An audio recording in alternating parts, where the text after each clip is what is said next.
Alright, I'm just going to make a quick little tutorial over scatterplots as we really start to dive into that in class.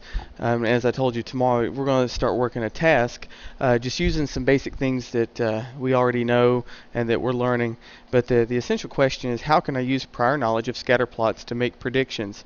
We've talked about in class, kind of what positive and negative correlations look like, and we'll look more at it here in just a minute. As we dive into actually all the elements of scatterplot. But the first thing is I see this, I gotta look at my statement here. The scatterplot shows the amount of time and scores of students who studied for a test. Well, I'm given a table here. And I've got to actually create my scatterplot.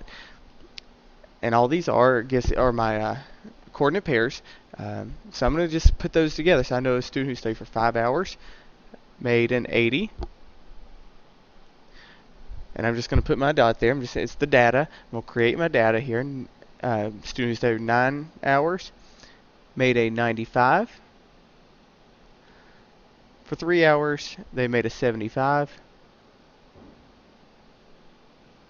12 hours, that one made a 98. Now notice that one's not exactly on the line. And then for 1 hour, we got a 70. 2 hours, they made a 95. 6 hours, and they got an 82, so there's 80. So it's going to be barely past there. And then 7 hours, they made an 88. That's going to be close to a 90, but not quite. So now, here's my data.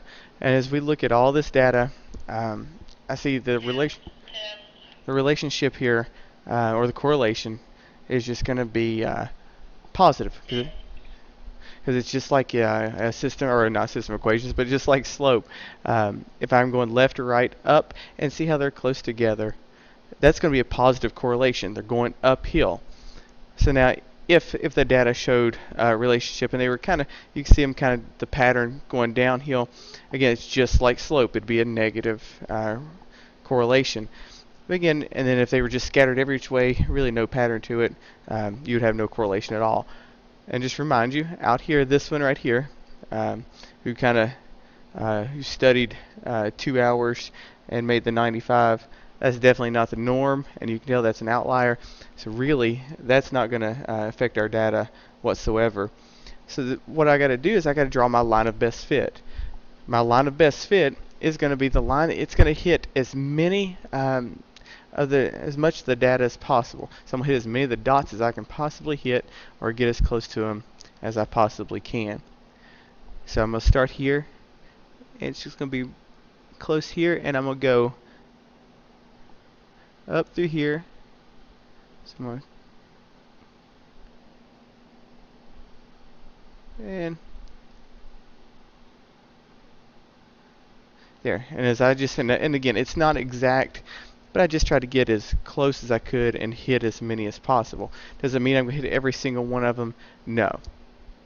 So in this case, what if I wanted to make a prediction? I wanted to say, let's predict what would be the average score of a student who studied for 4 hours. Well, if I wanted to predict that, I can look and say, okay, I look at my hours, because on the bottom, on my X is my hours, and Y is my grades. And again, this little thing right here, all that simply means is it's not starting at 0. I'm starting at a little bit higher than 0, say like a 50 pretty much there. If I look and I want to say, okay, predict the student who stayed for 4 hours, as I go to the line, that's what I want to go to. I'm not paying attention to the dots. I'm paying attention to the line.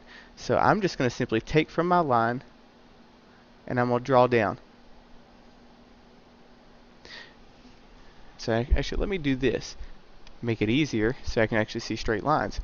And then from that line, I'm going to go straight across. So I know the student who would study average for 4 hours, I would predict that student to make around a 77, 78 in that area. Well, if we wanted to predict, what would a student that studies for 10 hours? Again, all I'm going to do, I'm going to go to the 10 hours, and I'm going to draw my line up to that line,